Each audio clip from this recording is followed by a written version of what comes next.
Student, आज मैं आपको मुद्रा बाजार के दोष के बारे में बता रही हूँ। कल मैंने आपको मुद्रा बाजार के बारे में और भारतीय मुद्रा बाजार की विशेषताओं के बारे में बताया था।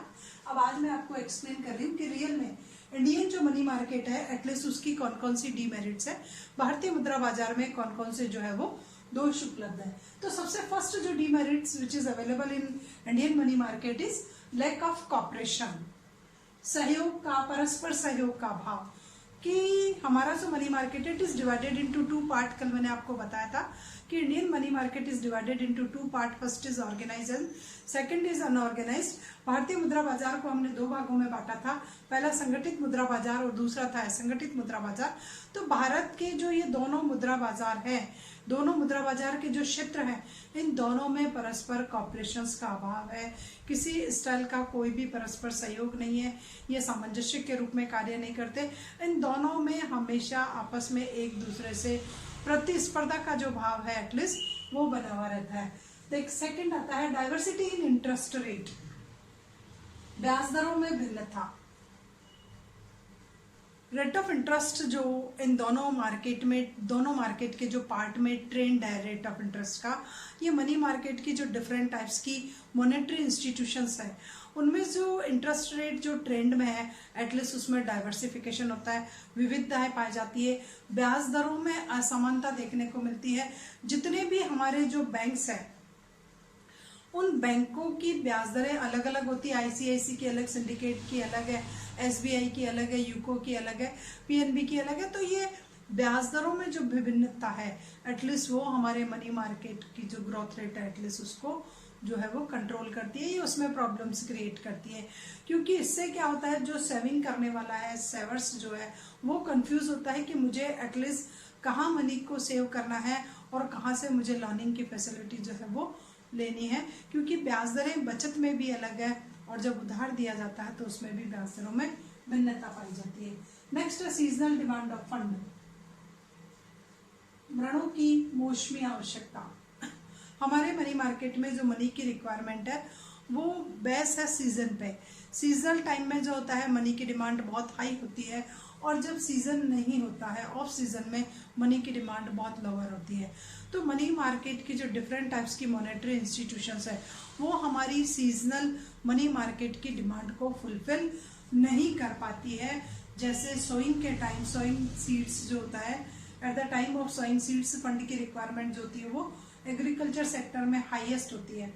बट मनी मार्केट के थ्रू जो है वो फंड की अवेलेबिलिटी अकॉर्डिंग टू रिक्वायरमेंट नहीं होती है। मनी मार्केट के इंस्टीट्यूशंस जो सीजनल मनी की डिमांड है एटलीस्ट उसको फुलफिल नहीं कर पाती है। नेक्स्ट आता है lack of developed bill market, विकसित बिल बाजार का अभाव।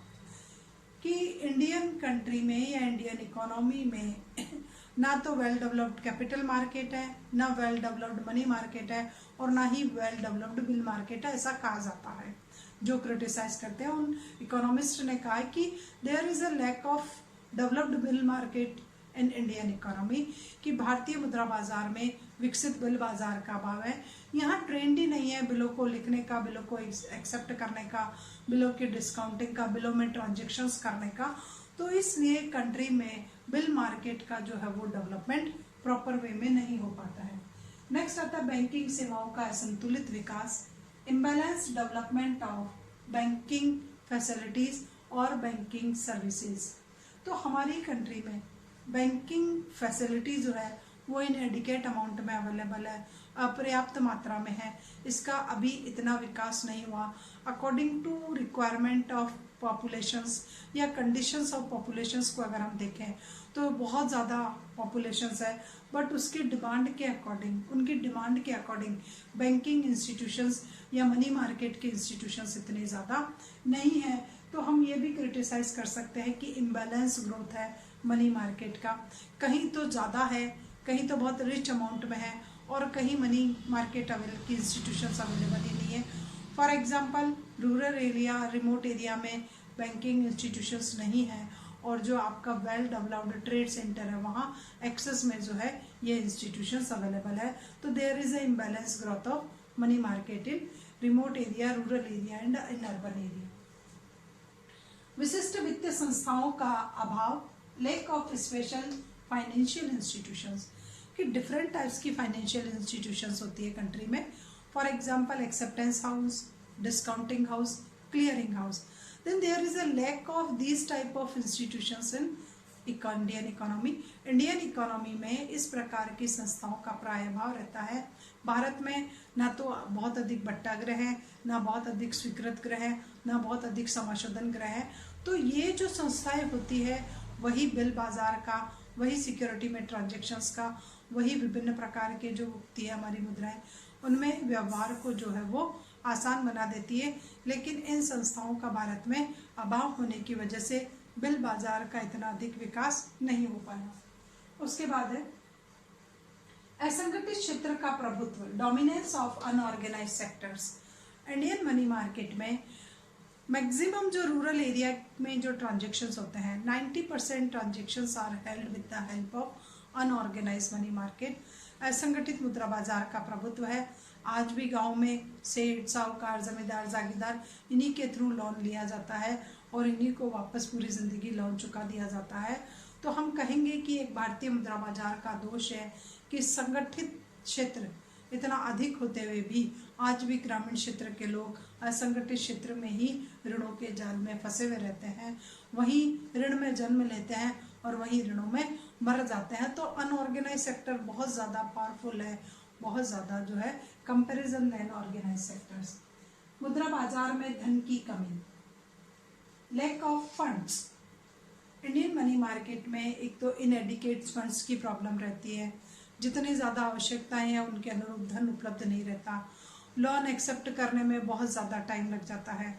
लोगों में बैंकिंग का ट्रेंड नहीं है, इस वजह से डिपॉजिट बैंक में जो है वो एक्सेस में नहीं हो पाती है. इस वजह से लोन की फैसिलिटी भी बैंकों के थ्रू बहुत कम क्वांटिटी में होती है. तो पॉपुलेशन को देखते हुए बैंकों की कैपिटल को इंक्रीज करना चाहिए. गवर्नमेंट का इनमें शेयर जो है, गवर्नमेंट को ज़्यादा शेयर इशू करने चाहिए, गवर्नमेंट को ज़्यादा पैसा लगाना चाहिए, ताकि एटलीस्ट नेशनलाइज्ड बैंकों के पास तो जो है वो मनी मार्केट में जो है वो फाइनेंशियल फैसिलिटी या फंड जो है वो बहुत ज़्यादा हो. उसके बाद है समाशोधन गृह की सीमितता, लिमिटेड क्लियरिंग फैसिलिटी, कि हमारी कंट्री में क्लियरिंग हाउसेज जो है वो बहुत लिमिटेड क्वांटिटी में है. तो क्लियरिंग का जो फंक्शन है वो बहुत स्लो होता है और डेली में ही मनी मार्केट की बहुत सी इंस्टीट्यूशंस का आधे से ज़्यादा टाइम ये क्लियर ट्रांजेक्शन्स जो होते हैं उसमें करने में ही चल जाता है. तो ऐसे क्लियरिंग हाउसेस कंट्री के हर डिस्ट्रिक्ट में होना चाहिए, ताकि जो क्लियरिफिकेशन का जो काम है वो बहुत जल्दी हो जाए. चेकों का लेन देन जो है उनका समायोजन जो है वो आसानी से हो जाए.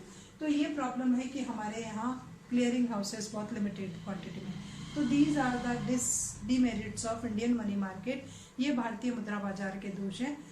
देन नेक्स्ट आता है सुझाव, suggestions to remove these problems, कि ये जो डिमेरिट्स अवेलेबल है भारतीय मुद्रा बाजार के जो दोष है उन दोषों को दूर करने के कुछ उपाय दिए गए हैं कि how we can reduce these disadvantage या डीमेरिट्स, कि हम किस प्रकार से इन डीमेरिट्स को जो है वो रिड्यूस कर सकते हैं.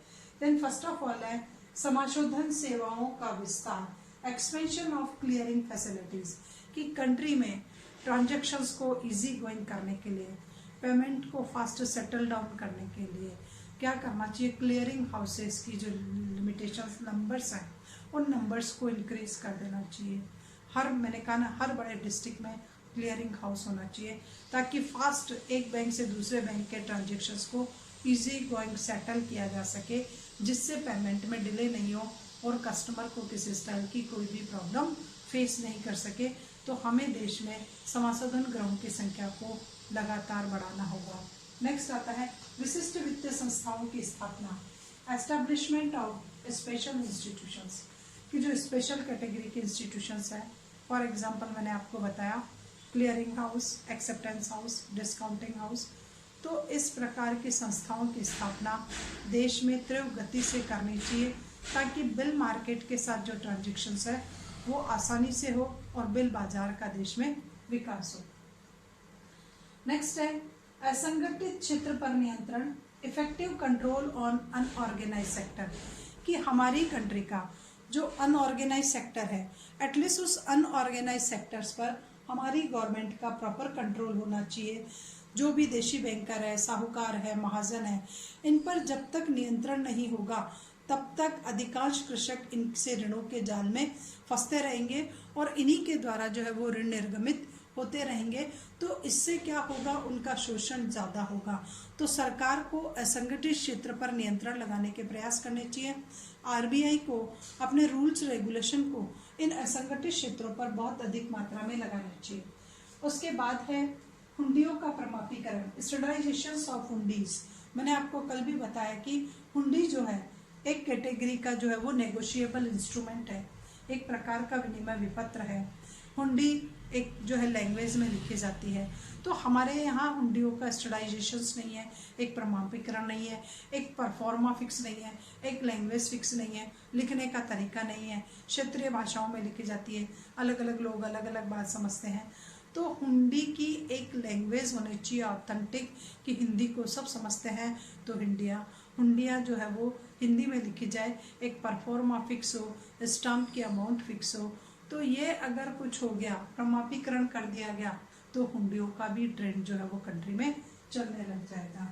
उसके बाद है संगठित बिल बाजार का विकास, development of organise bill market, कि हमारी कंट्री में बिल मार्केट को जो है वो डेवलप्ड करने के लिए एफर्ट्स लगाने चाहिए। डिफरेंट टाइप्स के बिल को लिखने के लिए प्रमोट करना चाहिए, उनको एक्सेप्ट बैंकों के द्वारा उन पर एक्सेप्टेंस प्रोवाइड करानी चाहिए। जब कभी भी ट्रेडर्स को रिक्वायरमेंट हो तो बैंक्स उन पर डिस्काउंटिंग की फैसिलिटी भी अवेलेबल कराएं। तो इससे देश में बिल बाजार का सुदृढ़ विकास होगा। उसके बाद है लाइसेंस शुदा गोदामों की व्यवस्था, कि हमारी कंट्री में बहुत से जो ट्रेडर्स हैं वो गुड्स पर जो है वो लोन चाहते हैं, गुड्स को एज ए सिक्योरिटी रखते हैं। अब जब बैंक के पास गोडाउंस ही नहीं है, लाइसेंस वाले गोडाउंस नहीं है, तो वो ऐसे माल को उनमें नहीं रख सकता है। तो बैंक के पास ऐसे गोडाउंस की व्यवस्था होनी चाहिए लाइसेंस शुदा, जिसमें ट्रेडर्स अपना माल रख सके और उस गुड्स के बिहाफ पर जो है वो लोन इशू करा सके, और जब वो लोन वापस चुका दे तभी वो आपका गुड्स आपके गोडाउन से आकर के ले जा सकता है। तो ऐसे गोदामों की व्यवस्था जो है वो बैंकों को करनी चाहिए। उसके बाद है धन प्रेषण की सुविधाओं का विस्तार, कि फंड ट्रांसफर की जो फैसिलिटी है उसको थोड़ा सा रैपिड रेट से इंक्रीज कर देना चाहिए, एक्सपेंशन करना चाहिए। कि हमारे यहाँ पहले तो बहुत कम ऐसे थी, चेक के द्वारा भेज दिया जाता, ड्राफ्ट कर दिया जाता था, लेकिन रिसेंट टाइम में बहुत सी ऐसी धन प्रेषण की सस्ती सुविधाएं आ चुकी है।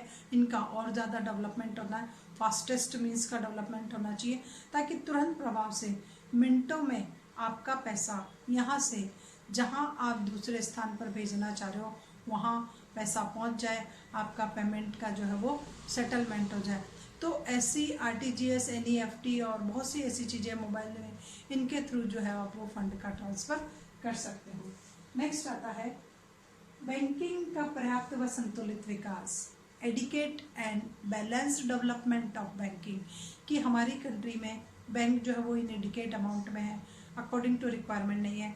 बैंकों में जाकर के देखो आपका 1 घंटा वेस्ट हुआ ही है। अब वो वेस्ट है या इन्वेस्टमेंट है वो आप जानते हो, लंबी लाइन है, कतार है, पता नहीं कहाँ क्या है। तो बैंक जो है वो इनएडिकेट अमाउंट में है, और जनता की प्रॉब्लम है कि पैसा अपने पास नहीं रखती है आजकल, वो सारे ट्रांजेक्शन्स बैंकों से करती है। अब जिनको ऑनलाइन नहीं आता, प्रॉब्लम ये कि हमें ऑनलाइन नहीं आता, इसलिए हमें ऑफलाइन ट्रांजेक्शन्स पे बिलीव करना पड़ता है, और हम बैंकों में घंटों तक कतारों में खड़े रहते हैं। तो एक इनएडिकेट बैंकिंग फैसिलिटी है, बैंकिंग का डेवलपमेंट होना चाहिए। हर छोटे से छोटे ग्रामीण इलाके में भी बैंक की ब्रांचेस होनी चाहिए, और बैंकों का एक बैलेंसिंग ग्रोथ भी होना चाहिए। उसके बाद लास्ट आता है ब्याज दरों में समानता, कि हमारे यहाँ जो रेट ऑफ इंटरेस्ट में जो डिफरेंशिएशन अवेलेबल है, डिफरेंट टाइप्स की मॉनेटरी इंस्टीट्यूशंस की रेट ऑफ इंटरेस्ट में जो है वो डिफरेंस है, तो एटलीस्ट उस डिफरेंट को रोक दिया जाना चाहिए, एक सिमिलरिटी होनी चाहिए। ब्याज दरों पर पर्याप्त रिजर्व बैंक का नियंत्रण होना चाहिए। आरबीआई द्वारा जो रेट ऑफ इंटरेस्ट जिस टाइम में डिटर्मिनेट की जाती है, एटलीस्ट उसी रेट ऑफ इंटरेस्ट को फॉलो करना चाहिए। प्री एस्टिमेशन लगा करके अपने आप ही रेट ऑफ इंटरेस्ट को चेंज करना, जो बैंकों का ट्रेंड है एटलीस्ट उस ट्रेंड को बंद करना चाहिए। न्यूज़ में कुछ आता नहीं है उससे पहले ही आप बैंक जा कर के देखो ब्याज दरें बदल गई। अरे अभी आरबीआई का जो है वो स्टेटमेंट आएगा, लीगली कुछ चेंज तो होने दो। आज अगर न्यूज़ में आया कि रिजर्व बैंक ऑफ इंडिया ब्याज दर घटाने के बारे में सोच रहा है, नेक्स्ट डे आप बैंक में जाकर के देखिए ब्याज दरें घट जाती हैं।